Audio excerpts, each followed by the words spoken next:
Sí, licenciado. Bien, vamos a dar inicio ya, dándoles el tiempo a los demás compañeros. Y el último día estábamos platicando entre la diferencia entre un bien privado, un bien público y las razones por las cuales este bien público, bien social, ¿por qué lo debe dar el Estado y no el mercado? Y si habíamos platicado de algunos ejemplos, y aquí tenemos un ejemplo claro de la naturaleza de por qué el mercado no puede prestar determinados servicios. En este caso, vemos acá el ejemplo de la contaminación. Por el contrario, es bien importante que tengan ustedes esta información. El mercado es el que contamina.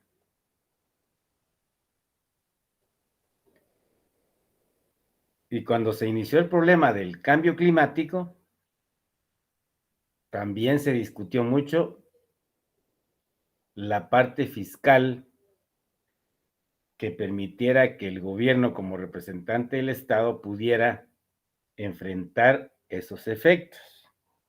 Me imagino que escucharon ustedes la polémica sobre el que contamina paga o establecer impuestos verdes, ya que al final, para el caso de Guatemala, ese tipo de actitud o de reforma fiscal para efectos de enfrentar el cambio climático fundamentalmente, la contaminación que generó en el planeta los problemas que hoy tenemos en el cambio climático. De tal manera que esa discusión y esa polémica que se quedó en algunas reformas que ya no se llevaron a la praxis, pues en el caso del país no funcionó. Es decir, hubo tanta oposición, repito, de quienes contaminan.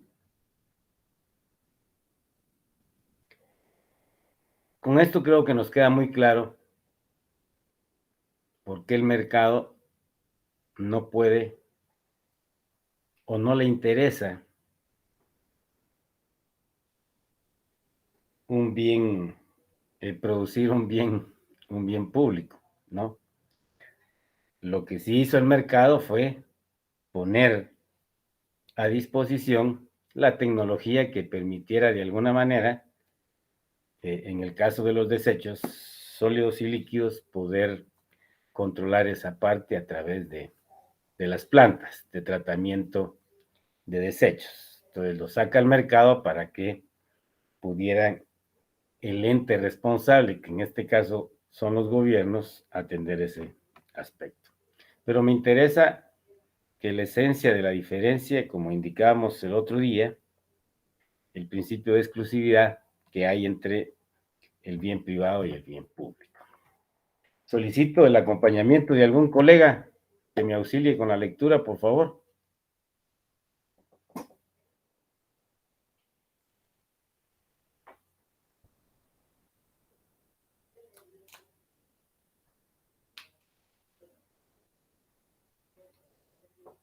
O alguna colega.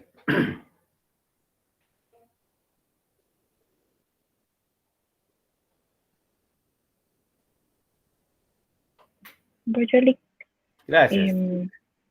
por tanto, la aplicación de la exclusión no sería deseable incluso cuando fuera fácilmente realizable. En estas condiciones, los beneficios de los bienes públicos no se transforman en derechos privados y así el mercado no puede funcionar. Si los beneficios están disponibles para todos, los consumidores no desearán voluntariamente aceptar los pagos a los oferentes de estos bienes. Bien. Acá la teoría lo que nos está manifestando es que aunque se pidiera voluntariamente que la sociedad o la población colaborara ante un bien público como el que vimos de ejemplo anteriormente, la contaminación, pues lógicamente vamos a encontrar que una colaboración espontánea no se va a dar. Pero sí es importante que ustedes como economistas sí sepan lo siguiente. El hecho de que un bien público no conocemos el precio que debería de tener si fuese generado por el mercado, esto es para aspectos de proyectos o de estudios de proyectos medioambientales. ¿Cómo le vas a dar valor?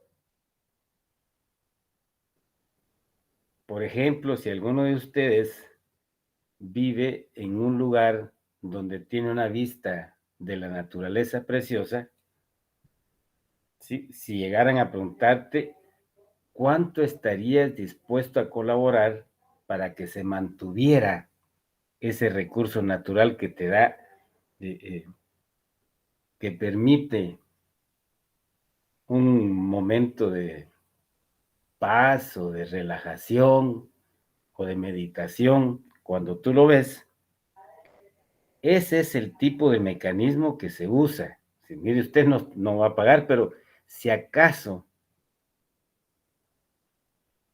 pagara, ¿cuánto estaría usted dispuesto a pagar?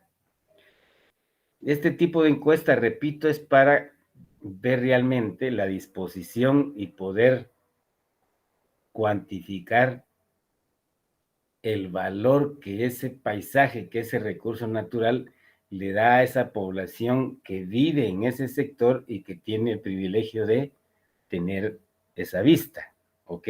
Para poder darle un precio. Eso es adicional a lo que estamos discutiendo para que ustedes puedan tener ya, desde ya que sí efectivamente puede cuantificarse a través de este mecanismo cuando se hace un estudio de investigación en el ámbito ambiental. ¿Ok?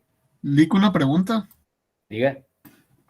Digamos que se podría hacer también a través de consultas populares o no aplica en ese sentido. Normalmente es a través de encuestas privadas, porque no todos tenemos el privilegio de estar en un sector en donde tengamos la naturaleza enfrente. ¿Sí? Fundamentalmente es en las cuencas, subcuencas, ¿ya? O en los lugares turísticos, que lógicamente hay viviendas, mire la vista del lago de Amatitlán o del lago de Atitlán o Izabal, ¿cuánto estaría dispuesto a usted a pagar por tener esa vista, pues? ¿En cuánto lo valoras tú? Con tal de de lograr cuantificar. O sea, a ver, en el año 95 tuve la oportunidad de coordinar un estudio para el Banco Mundial en donde logramos darle el precio de mercado al metro cúbico de agua que se genera en la subcuenca Chayá-Pixcayá. Lógicamente, en ese recurso tú tenés información del mercado, es decir, cuál es el canon de agua que cobra la municipalidad acá, por ejemplo. Pero no hay valor del metro cúbico de agua que se genera. Entonces nos fuimos a la subcuenca y a través de una metodología de oferta y demanda creada en Costa Rica, que ellos tienen mucho desarrollo en el ámbito ambiental, la aplicamos para efectos de cuantificarlo. Ahora, ¿qué es el objetivo? Era establecer una tarifa ecológica, de tal manera que en aquel momento el metro cúbico de agua, de acuerdo a la metodología utilizada, el resultado fue de 1.40, un quetzal con 40 centavos, que había que subirle a la tarifa de mercado que en Pagua Cobracá, porque es donde estuvo el problema, que tomaron la planta, ahí en el Tesoro, que esa agua viene por gravedad desde los ríos de Chayapixcayá. Como le repito, ¿cuál era el objeto? Decirle, mire, para convertir su tarifa en ecológica hay que incrementarle 1.40 a la tarifa que está. Pero el objeto era que el 50% regresara a las municipalidades para que pudieran mantener la flora, para que pudieran mantener esos recursos y ya no se extendiera la frontera agrícola. Esa plata iba a servir para coordinar con los dueños de los terrenos en donde se estaba extendiendo la deforestación o la frontera agrícola, para convencerles de tal manera, no de tal manera, sino para decirles, bueno, ustedes están sembrando maíz, ¿cuánto generan al año? ¿Cuánto les genera? Tanto. Ese monto y un poco más se le va a dar a usted como subsidio, pero su responsabilidad es darle mantenimiento a esos recursos. Para que ustedes sepan, el 45% de agua que se distribuye acá en la capital proviene de Chayapixcayá. Si siguen los problemas del medio ambiente y en algún momento se reduce el caudal y ya no se genera lo que ese 45%, lógicamente la capital va a tener unos problemas tremendos en el tema del servicio del agua.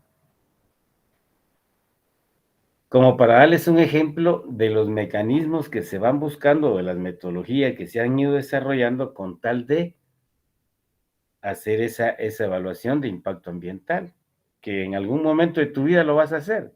Sos economista, mira, necesito que me hagas un estudio de impacto ambiental, vamos a hacer una carretera o vamos a poner acá una planta productora de qué efectos de contaminación tiene, qué elementos vas a poner para minimizarlo, etcétera, etcétera, ¿ok? Que creo que tal vez en el curso del 10º semestre de... Y a ver, no me recuerdo el nombre del curso del 10º semestre, pero tiene que ver con el tema de la población. Ahí parece que les dan un poquito de ecología, o la mitad del curso, y ahí lo van a poder verificar. Bien. Estando disponible para todos, lógicamente nadie va a aportar voluntariamente. Estas son características de un bien derivado de que la sociedad vive en colectivo, en colectividad, a diferencia de las características que vimos con el bien privado. Por favor, continuamos. El problema consiste en que, como debería el gobierno determinar la cantidad de estos bienes que se han de proveer. Ahí hay un problemita para el caso del gobierno, sigamos. La dificultad reside en las clases y cantidad de un bien social que debería suministrarse y cuánto se debería de pedir que pagara un consumidor determinado. Sigamos. Puede resultar razonable establecer que el consumidor pague por los beneficios que reciba, pero esto no resuelve el problema. La dificultad radica en cómo valora estos beneficios el que los recibe. Las personas preferirán disfrutar como usuarios gratuitos de lo que otros faciliten.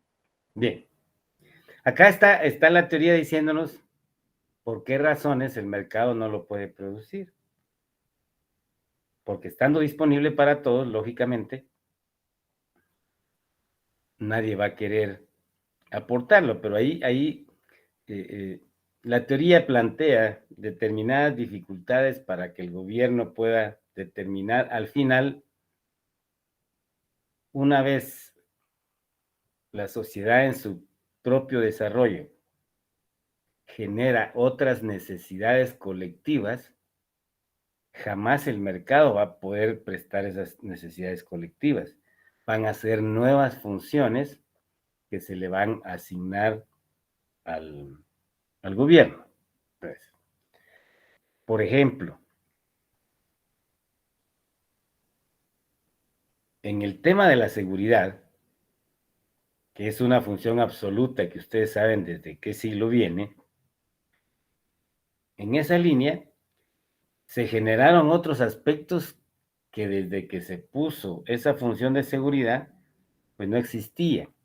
Vaya, el tema del tráfico de drogas, que generó zonas conflictivas en donde, en donde existía seguridad. Hoy por hoy, lógicamente, esa situación.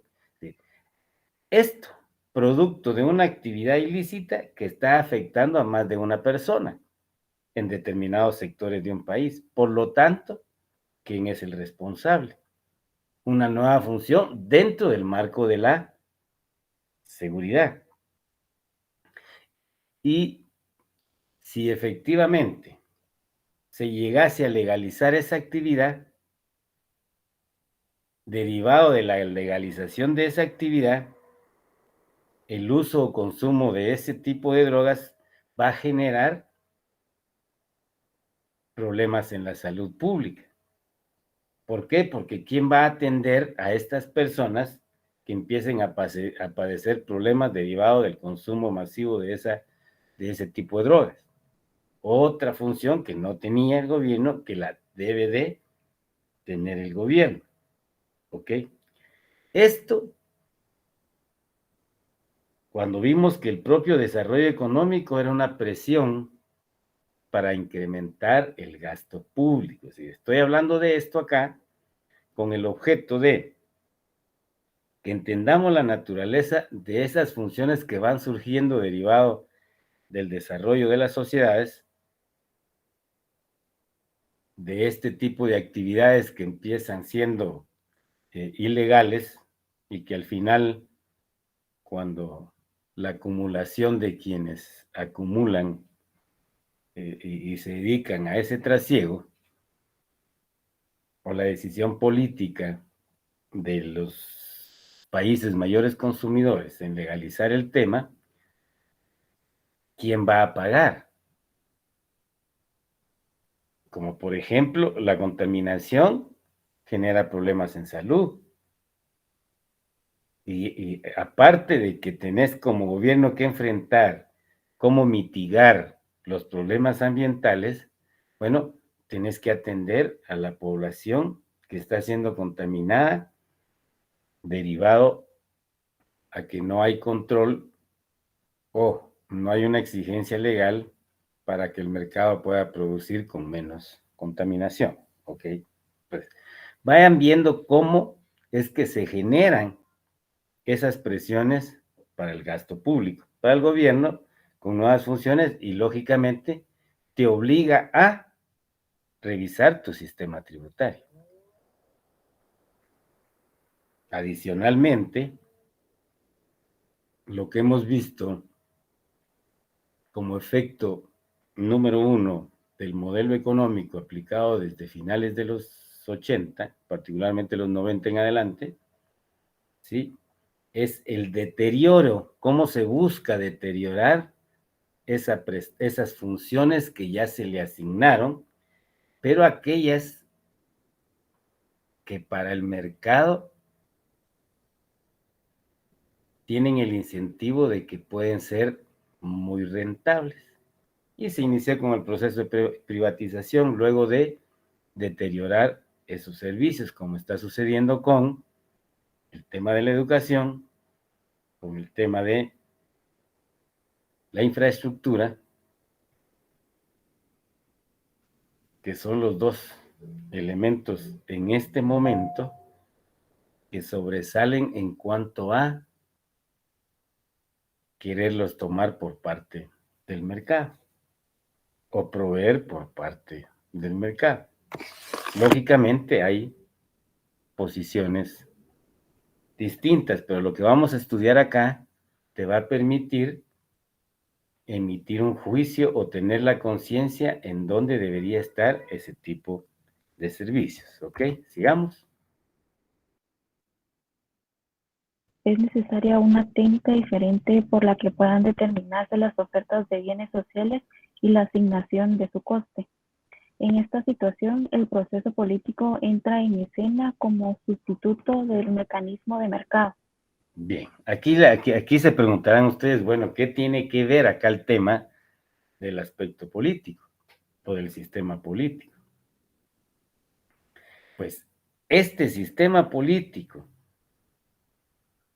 que surge en la figura ad hoc que se encontró para la organización social que se denomina Estado, la necesidad de sacar de toda la población a 3 personas que constituyen los 3 organismos de Estado, ¿para qué? Para que dirijan, y entonces ya va a haber ese gobierno como representante del Estado derivado de un proceso de participación política a la que se le va a asignar resolver el problema de qué bienes públicos se van a ofrecer y cómo se van a financiar eso. Aquí ya saben entonces por qué definimos el presupuesto como un instrumento de orden político para poder resolver el problema de la asignación, que es la función que estamos viendo, del coste de la producción de esos bienes. Y si necesariamente el gobierno los debe producir, o bien los puede adquirir en el mercado, pero los debe proveer el Estado, que más adelante vamos a checar eso, por favor. La toma de decisiones por los electores se transforma en un sustituto de la revelación de preferencias mediante el mercado y la obtención de las participaciones en el coste que se decidan deben ser aplicadas por la vía fiscal.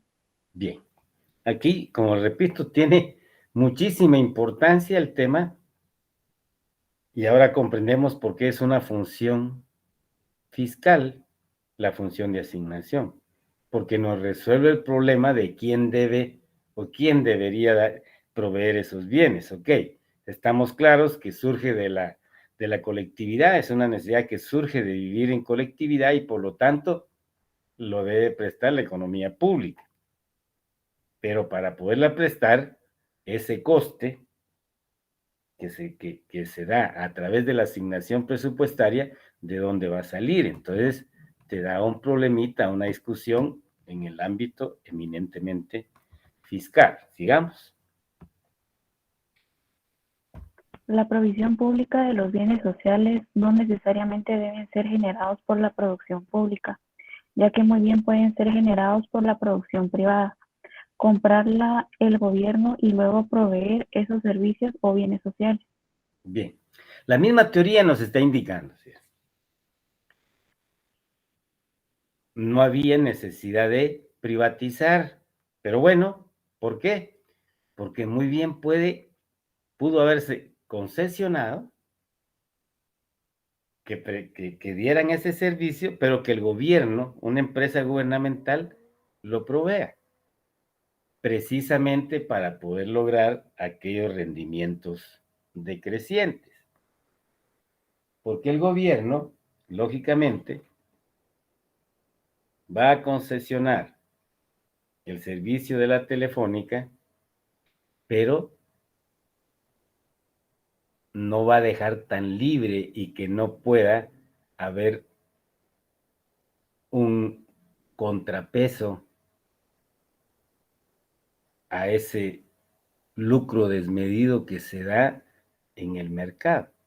Y ya les preguntaba yo, si nosotros mismos somos testigos, ¿qué tan fuerte como consumidores somos frente a las entidades que prestan ese servicio de telecomunicación? No te queda más que pagar lo que ellos dicen si querés tener tu servicio, ya.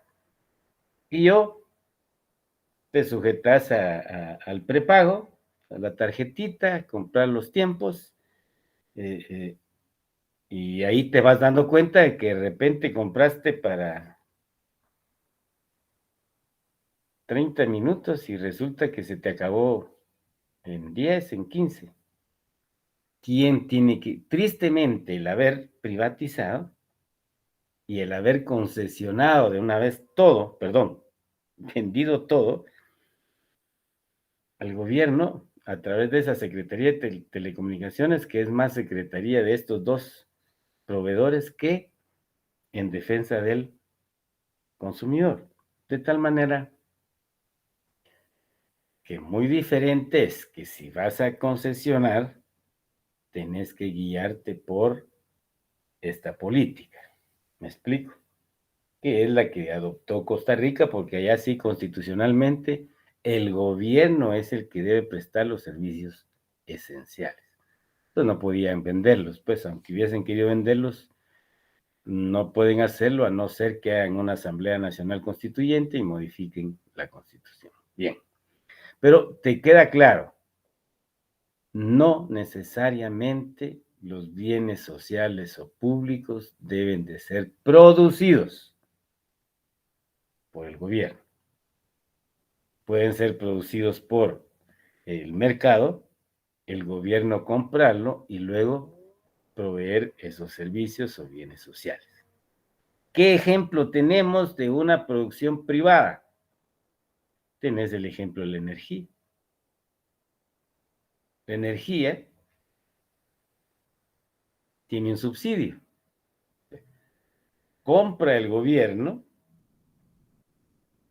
o le paga el gobierno a los proveedores privados de energía una parte del precio del kilovatio hora que ellos cobran en el mercado, con tal de favorecer a aquella población que consume menos kilovatios por hora. ¿Ok? Ahí tenés un ejemplo. ¿De dónde sale? Y aquí nuevamente ves que el hecho de cumplir o de producir bienes públicos se financian por todos los miembros de esa sociedad. Porque vivimos en comunidad, necesitamos energía para tener condiciones más adecuadas de vida o para prestar salud, muchas cosas, ¿no es cierto? Vamos a colaborar todos, solo que acá, atendiendo a que si nos preguntaran, ¿quiere pagar impuestos? ¿Quién va a decir sí? Nadie. Ahí entonces comprendemos esa potestad que se le dio al Estado de imponer, no preguntar, de imponer. Es para que comprendamos en toda su extensión el tema del impuesto. Bien. ¿Alguna inquietud hasta acá sobre el tema de la asignación? De cómo se resolvió el problema. Y el problema se resolvió por el lado del proceso político. De momento no, licenciado. Bien. La segunda función fiscal es la función de distribución. Generalmente se conoce como la función de redistribución del ingreso nacional. ¿Ok? Ya estamos claros que la primera distribución de la renta, de la riqueza que se genera, se da en el mercado a través de la remuneración de los factores.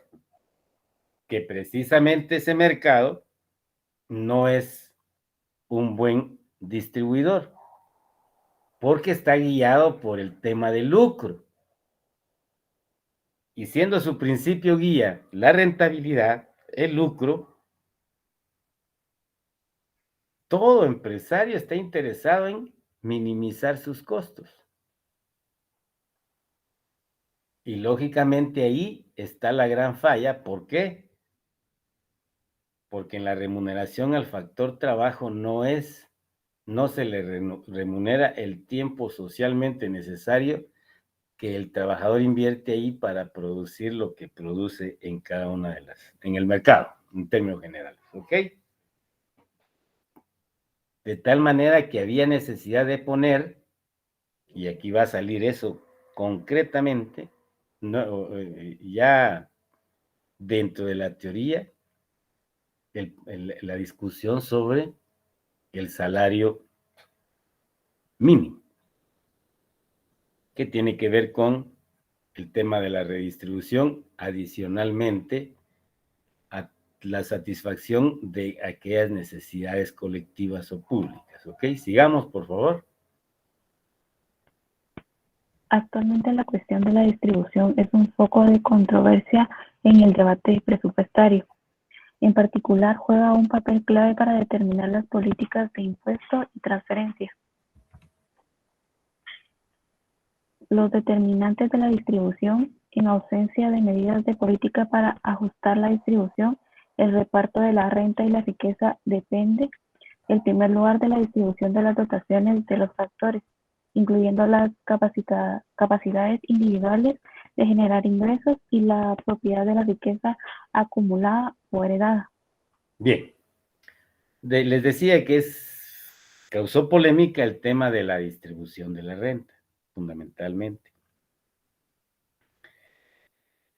Cuando no existen medidas para ajustar la distribución de la renta, esa distribución va a depender, en primer lugar, y aquí nos vamos al mercado. ¿De qué depende? De la distribución de las dotaciones de los factores. Nosotros solo somos dueños de nuestra fuerza de trabajo. ¿Qué dotación tenemos? Prestar un servicio de trabajo, ya sea material, físico o intelectual, calificado, en otras palabras, y no calificado, ¿ok? Incluyendo las capacidades individuales de generar ingresos y la propiedad de la riqueza acumulada o heredada. Lo que sí sabemos que somos dueños de eso, nuestra fuerza de trabajo, repito, calificada o no calificada. Somos dueños de nuestras capacidades individuales. ¿Cómo nos generamos el ingreso? Bueno, prestando los servicios de trabajo en el mercado o realizando una actividad de emprendimiento por cuenta propia. Tenés capacidades para poder emprender, pero va a depender de si tenés ingreso acumulado, será ahorrado o bien heredado. Que eso es lo que tú ves, o lo que en economía se llama la economía formal, el factor trabajo que presta sus servicios por un salario, y la economía informal, que es toda la población que de acuerdo al dote de sus capacidades individuales, ¿sí?, se genera por cuenta propia sus propios ingresos.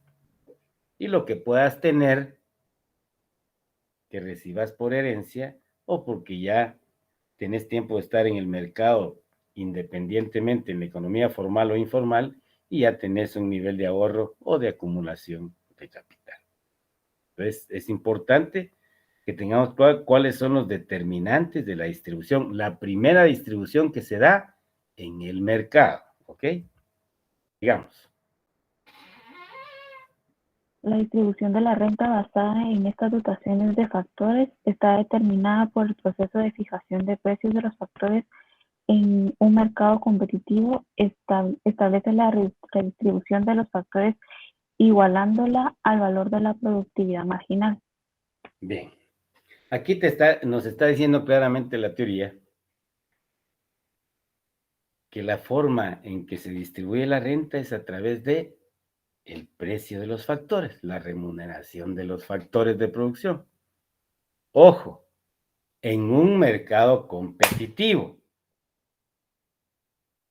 Y eso, en un mercado competitivo, la redistribución de los factores puede igualarse al valor de la productividad marginal que estos adicionen. ¿Ok? La primera pregunta para poder conocer la realidad de nuestro país es, la que te deberías de hacer, es, ¿el mercado de trabajo es competitivo en el país? o no?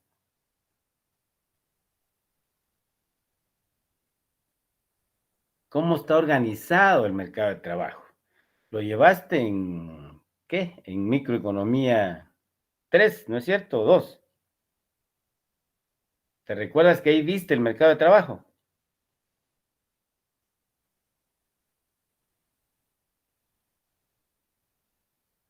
Colegas, pregunto.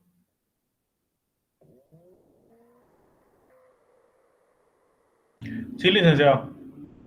Ok, entonces, háganse la idea si está organizado competitivamente o no, si efectivamente la oferta y la demanda determina el precio. ¿O quién determina el precio? Bien, en la realidad te das cuenta que ya existe una escala, no estoy hablando del salario mínimo, una escala dependiendo del dote de capacidades individuales. Lógicamente, el trabajo calificado tiene una escala de remuneraciones. Estás buscando vos un gerente con tales y tales capacidades individuales. ¿Ok? Y en esa línea, decís, bueno, en el mercado, el rango para pagar un gerente general o un gerente de recursos humanos o de financiera, pues va a estar entre 15 o 20 mil quetzales, ¿ok? $2,000, 2,000 a $2,500, bueno, o un poco más, dependiendo del tema. O sea, ves que está basado en el dote de las capacidades individuales, ¿ok? Cuando se da en un mercado competitivo, ¿cuánto marginalmente va a incrementar la producción o la productividad al adicionar un trabajador más? Acá es donde tu conocimiento de desarrollo industrial te permite decir, bueno, va a depender en qué nivel de producción se está haciendo uso de la planta, de la capacidad instalada de esa planta de producción. ¿Ok? Si la industria está produciendo al 40, 50% de su capacidad instalada, el agregar un trabajador más, lógicamente, te va a incrementar la productividad. Pero si ya estás al tope del uso de tu capacidad instalada, por más que incluyas 1, 2, 3 trabajadores, si ya tienes el 100%, ya no va a agregar en absoluto mayor productividad. Eso ya lo tenían, solo se lo recuerdo. Por favor. Por lo tanto, la distribución de la renta entre las personas depende de sus dotaciones, de factores y de los precios que consiguen en el mercado.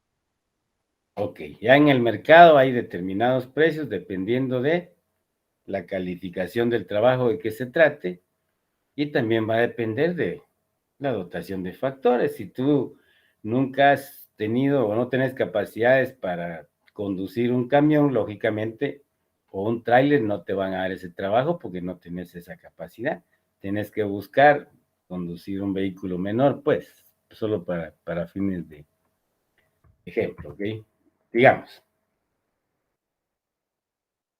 La distribución de la renta puede estar o no ajustada a lo que la sociedad considera una distribución correcta o justa.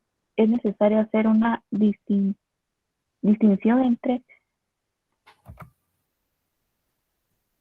1. El principio del uso eficiente de los factores precisa que los factores de producción sean valorados de forma competitiva.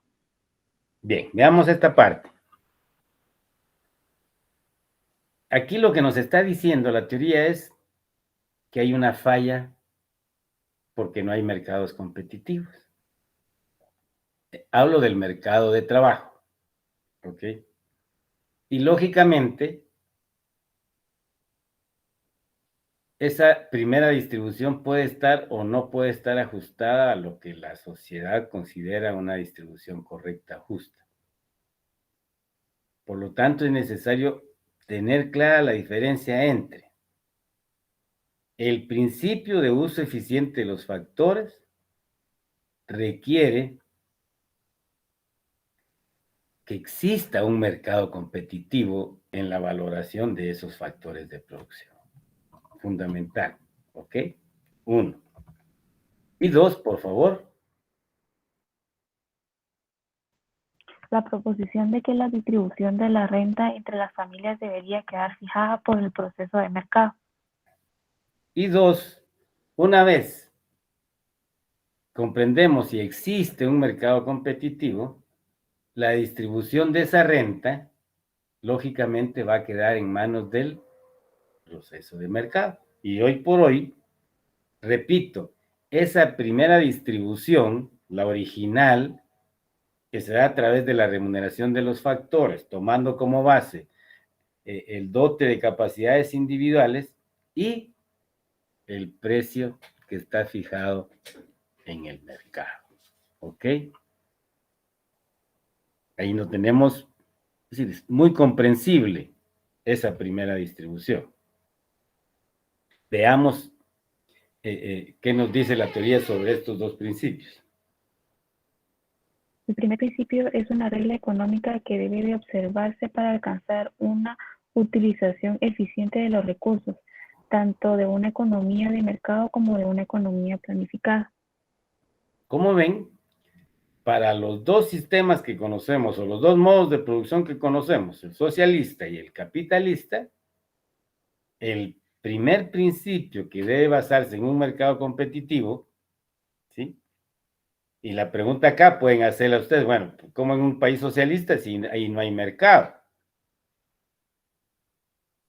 ¿Cómo lo vas a hacer? Simulando el mercado. O sea, lo determinas a través de simular o mediante un modelo econométrico, simulas el mercado de competencia perfecta y lógicamente ahí debería determinarse. Pero ni en el capitalista ni en el socialista se dan las condiciones que requiere ese primer principio. ¿Ok? Sigamos. La proposición 2 es una cuestión diferente. Por una parte, los precios de los factores determinados en el mercado pueden no corresponder a la norma competitiva. Ok. Cuando no corresponden a la norma competitiva, sale a luz, se hace visible la falla del mercado en la distribución de la riqueza o de la renta o del ingreso nacional. Se hace visible esa falla de mercado. Por lo tanto,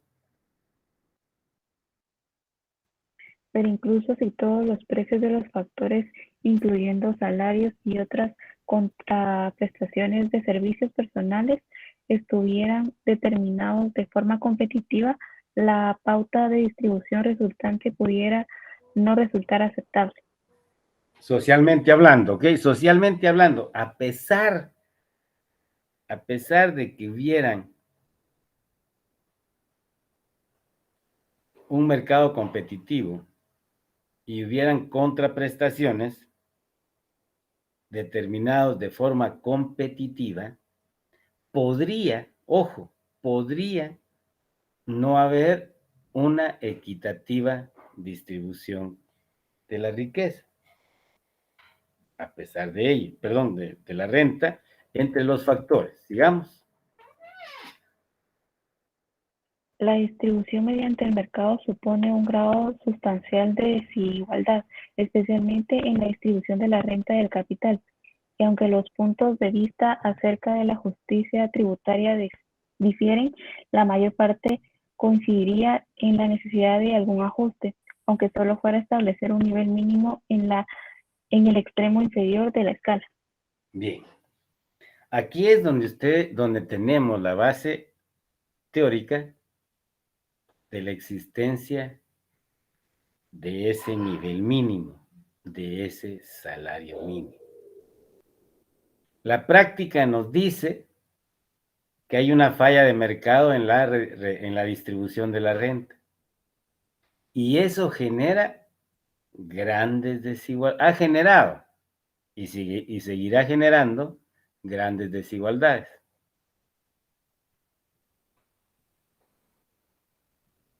Por lo tanto, ante esa desigualdad y ante esa falla de mercado, para verlo de la forma más técnica, se hace necesaria la intervención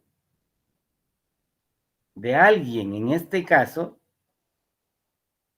del gobierno como representante del Estado, para cumplir una función, la función de redistribución.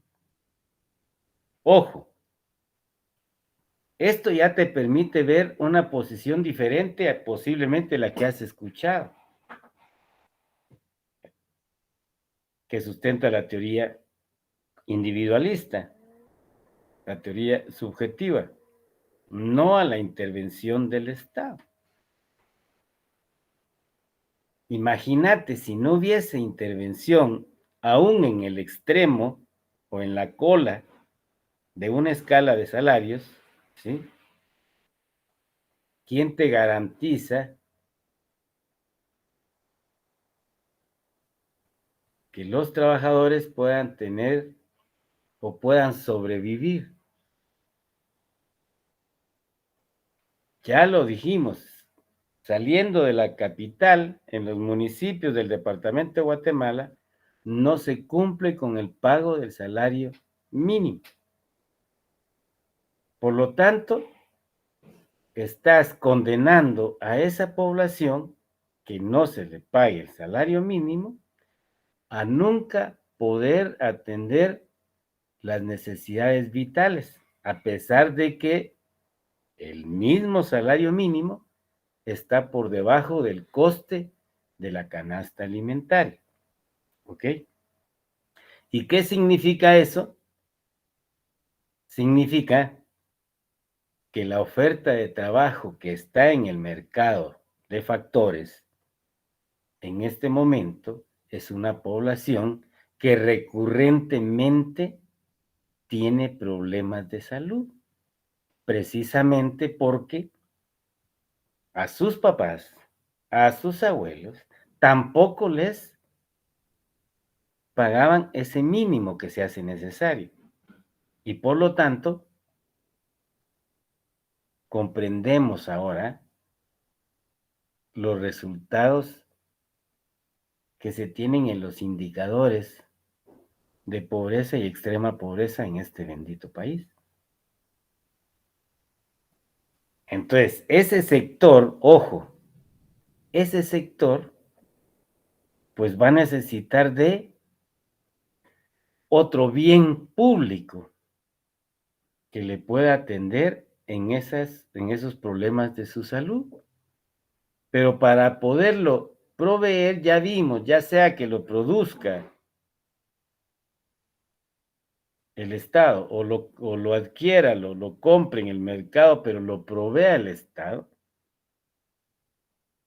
¿Para qué? Para compensar, tristemente, esa distribución no equitativa de la renta nacional.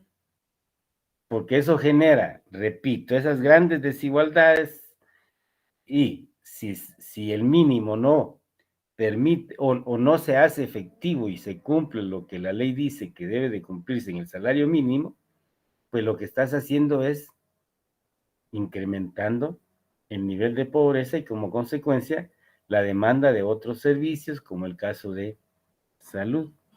¿Y a dónde va a traerlo? Ojo, mira la naturaleza del sistema capitalista. ¿A dónde se va a financiar? Con impuestos. Te insisto, la estructura de los ingresos del gobierno, 70% proviene de impuestos indirectos, pero te lo insisto para decirte que del mismo cuero salen las correas, ¿ok? Porque el mayor peso, si es que no se traslada al mercado el total del impuesto sobre la renta que se paga o los impuestos directos, ¿sí? La población de menores ingresos son las que financian el 70% del funcionamiento del gobierno como representante del Estado. Y esas son realidades y se pueden confirmar con números, con los datos que ahí tenemos sobre el tema de los ingresos del Estado a través de los impuestos, ¿ok? Digamos. ¿Cómo debe distribuirse la renta? El análisis económico moderno ha abordado tímidamente el problema. La esencia de la economía del bienestar actual ha sido la definición económica de unos términos que excluyen las consideraciones distributivas. Vas a ver que el problema no se aborda con la seriedad que debería de abordarse en la teoría. Lógicamente, la economía del bienestar, particularmente aplicada en los países del primer mundo, ha permitido conocer que efectivamente la intervención en el mercado la intervención institucional del mercado por parte del gobierno ha permitido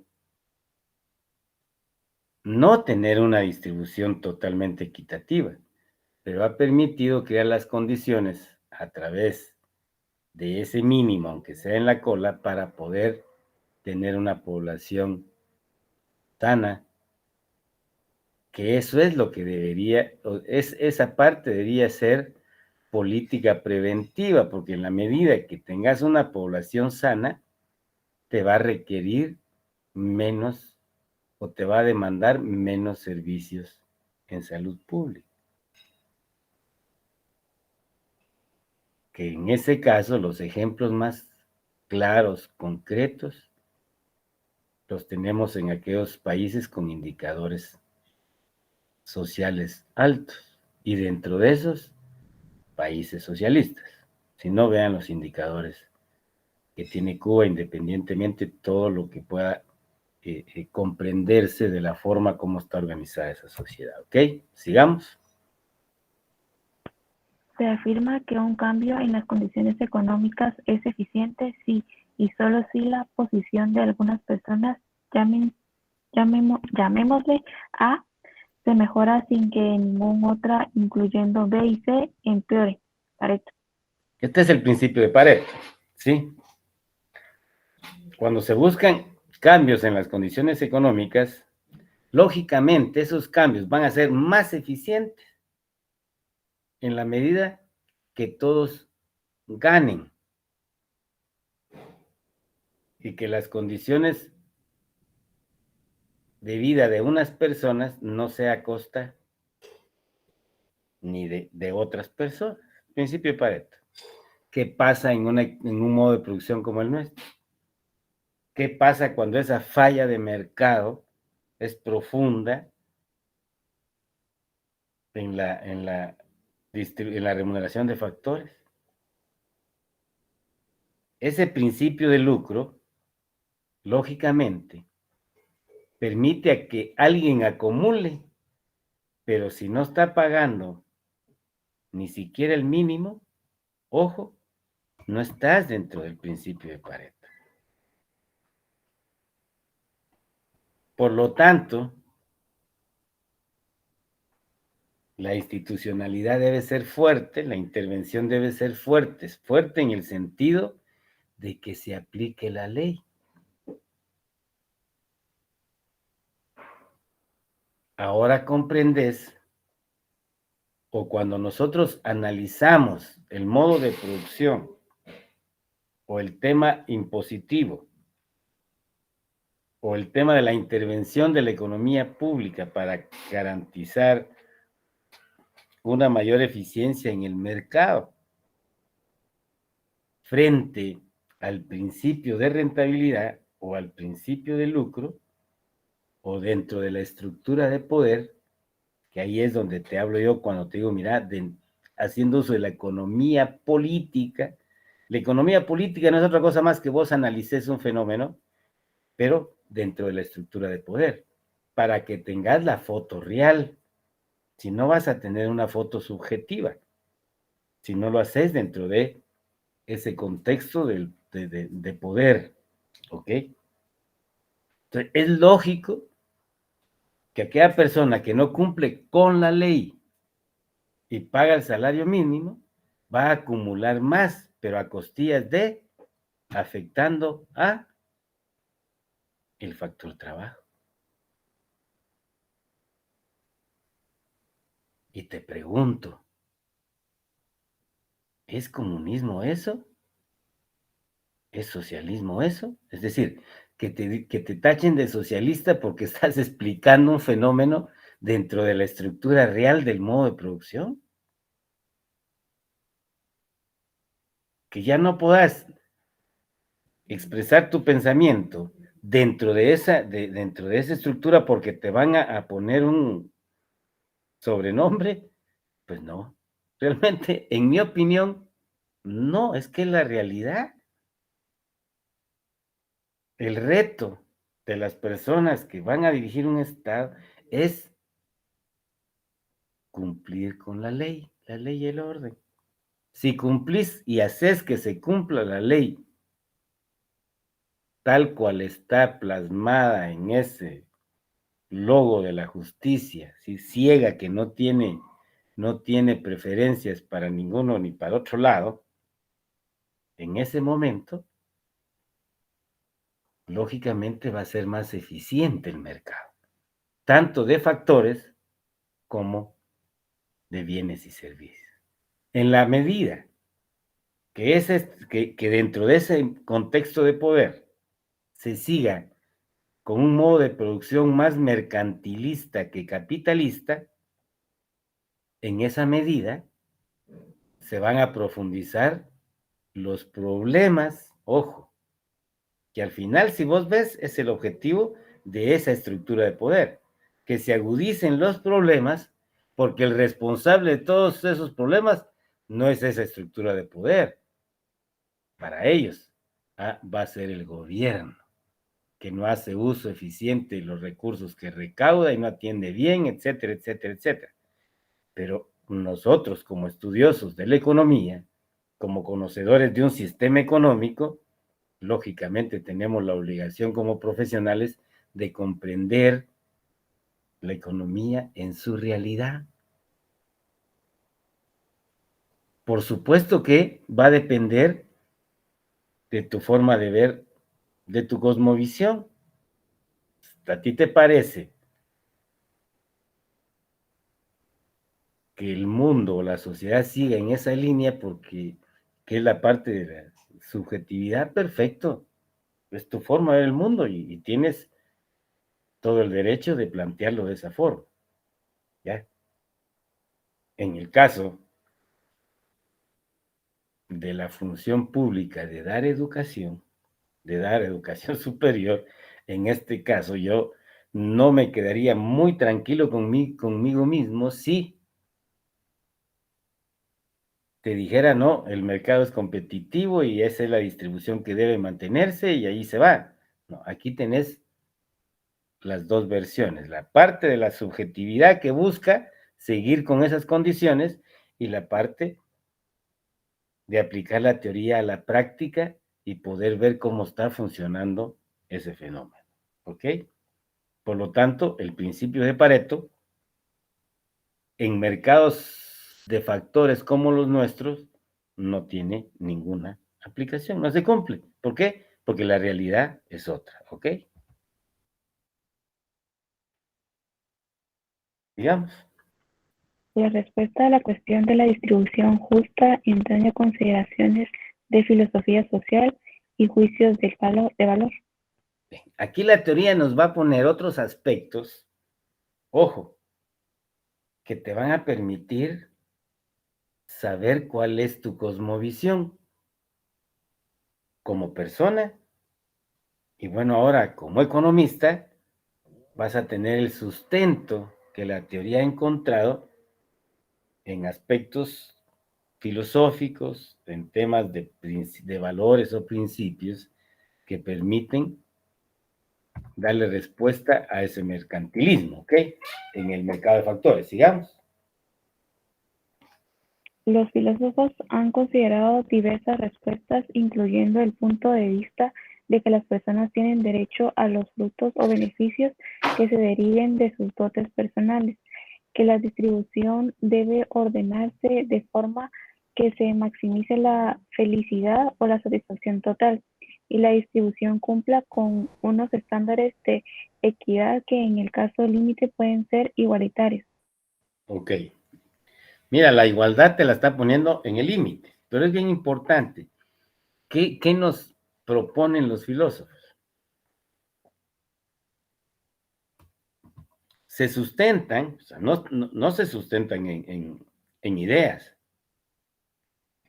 Las personas tienen el derecho a los frutos o beneficios que se deriven de sus dotes personales. Ok. Si tú tienes determinadas habilidades, determinadas cualidades, y ya vas a decir, mire, aquí está mi número colegiado donde yo soy economista. Ya tenés capacidades, ahora me entendés cuando yo te digo, mira, la capacidad que yo quiero crear en ti como economista, ¿sí? Es que tengas la teoría, pero también tengas la capacidad de ver si funciona o no funciona en la realidad, para poder, como en este caso, y llegando al extremo que yo te decía, tener un ingreso que al menos garantice la sobrevivencia. Y esa sobrevivencia que se refleje en buena salud. Ellos lo llevan a la parte subjetiva, que te maximice la felicidad. Este término va a depender, es muy subjetivo y depende de cada uno de nosotros. Para todos va a ser diferente la felicidad, o sea, no va a ser los mismos elementos que tomamos en cuenta. Ojo, o la satisfacción total y la distribución cumpla con estándares de equidad. Que si lo lleváramos al límite diríamos, bueno, tiene que ser igual la distribución de la renta, muy difícil, ese es el límite, ¿no es cierto?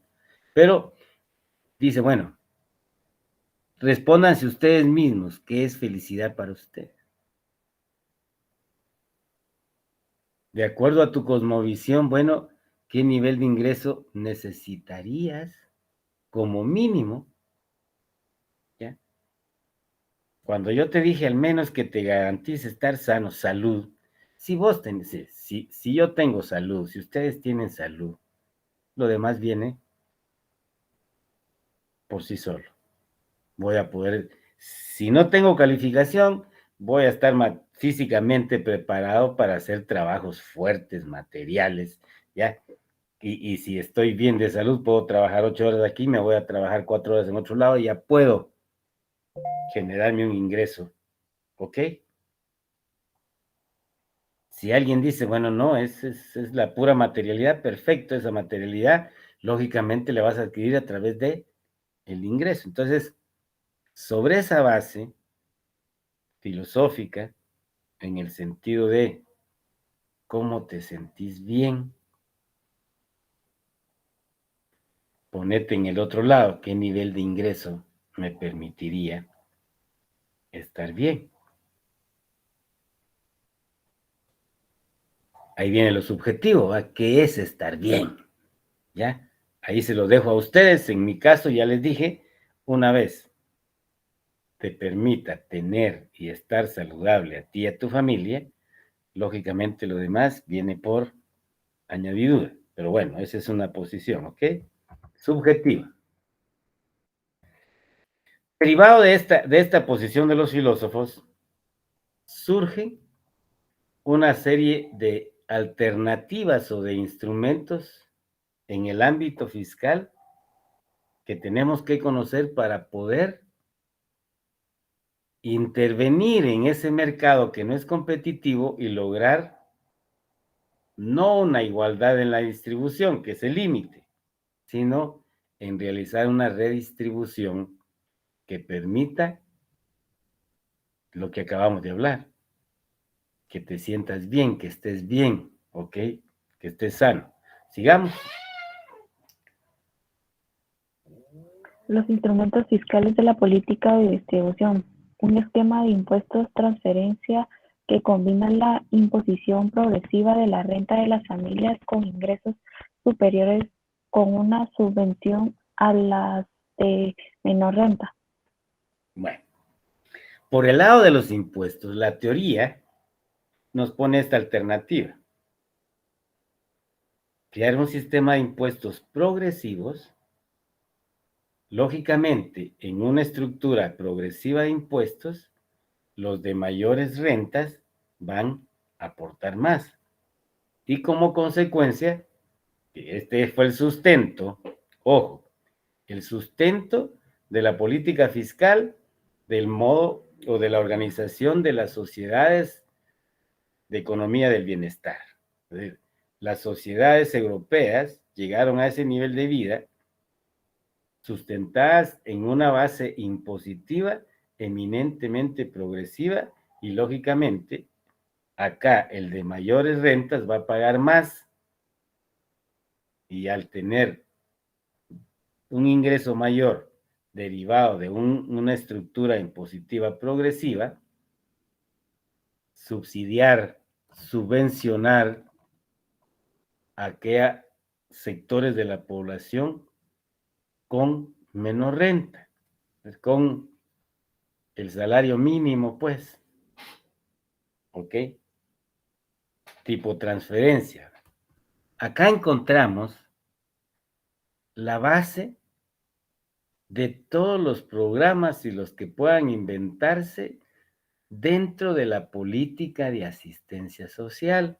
Claro, por el lado del uso, ¿sí?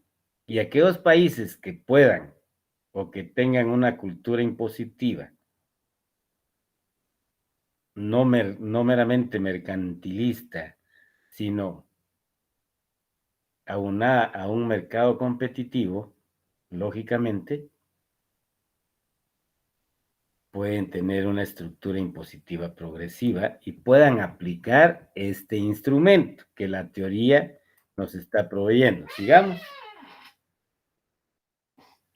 Impuestos progresivos utilizados para la financiación de servicios públicos, especialmente de vivienda social que beneficia a las familias de bajos ingresos. Mantiene la teoría el tema de la progresividad con destino específico, ¿ok? Esos ingresos no van para dar una subvención, va a ser para poder prestar servicios públicos de forma eficiente. Y cae un poquito en subvención cuando vos decís vivienda social, porque la vas a proveer no a precios de mercado, sino a precios de un ente que no lucra, que es el gobierno, no tiene por qué lucrar, pues, ¿ok? Pero, ¿qué quiero que vea la importancia? El conocimiento de la estructura impositiva, los efectos de esos impuestos en un momento determinado de plantear una imposición progresiva y el uso de esos pistos, ¿para qué? Para cumplir con la función de redistribución. Porque la falla del mercado en ese sentido hay que complementarla y se va a complementar a través de un gasto público o con una calidad de gasto público. Sigamos.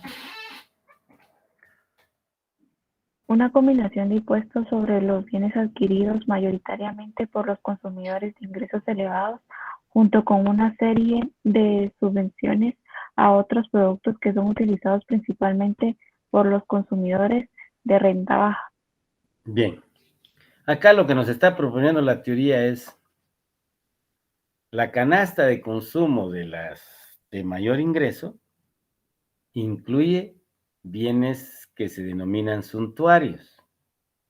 Acá la teoría dice, todos esos bienes suntuarios deben de estar gravados con impuestos altos. Y derivado de esos ingresos, tomarlos y subvencionar aquellos productos que necesitan los consumidores de renta baja. Ejemplos prácticos. En la estructura impositiva de algunos países como México, me imagino que tienen la experiencia, aparte del efecto de la devaluación allá, o del tipo de cambio entre quetzales y pesos, ¿sí? Se sienten los productos más baratos, ¿ok? Pero allá, el impuesto de las medicinas, por ejemplo, para poblaciones de niveles bajos, en algunos casos está exonerado el IVA, o bien tiene un IVA mucho menor que el que pagan los consumidores de ingresos más altos. Acá tenés un cóctel de alternativas que la teoría nos está proveyendo como para abrir nuestra mente y decir, bueno, ¿qué podría hacerse en la estructura impositiva de este país? ¿Ok? Digamos. Aunque la redistribución implica inevitablemente un coste de eficiencia, esto no supone en sí mismo una razón concluyente en contra de estas medidas. Nos dice simplemente que Bien, esto que vamos a ver deriva que la teoría está considerando la posición del mercado. Es lógico que poner impuestos más altos, ¿ya? A esos productos, pues lleva cierto coste de eficiencia, en vuelta de hoja. Pero no es en sí mismo una razón concluyente eso para lo siguiente. Digamos. cualquier cambio distributivo dado debería ser logrado al menor coste de eficiencia posible. Y B, existe la necesidad de equilibrar los objetivos de eficiencia y equidad en conflicto. Bien. Repito, aunque la redistribución significa inevitablemente un coste de eficiencia, eso se reconoce, ¿ok?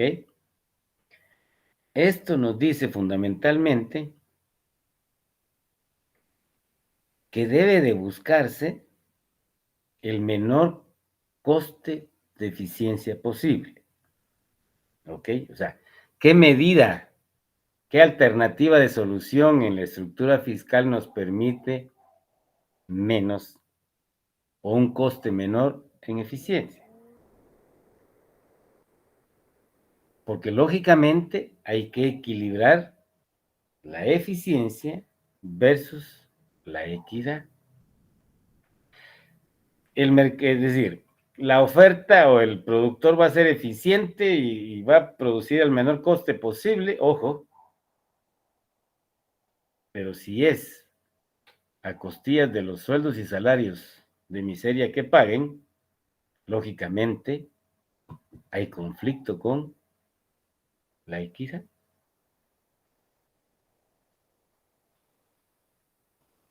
Y ese conflicto, la teoría lógicamente no la va o no la da al momento de plantear que debe haber, como lo vimos allá, un mínimo.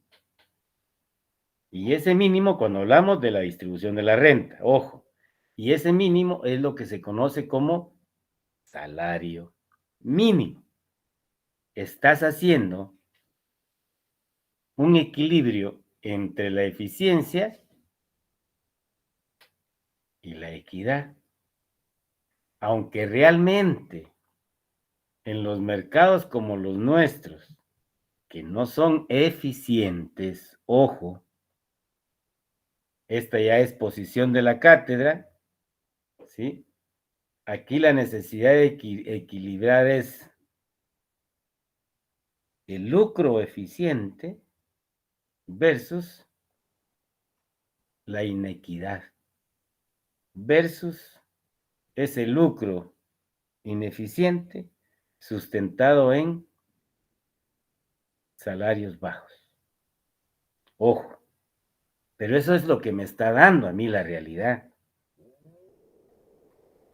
Me imagino que han tenido colegas o han tenido la experiencia de alguien que tuvo que ir a juicio laboral en donde ves claramente lo que estamos, en la realidad, las posiciones de las que estamos hablando acá.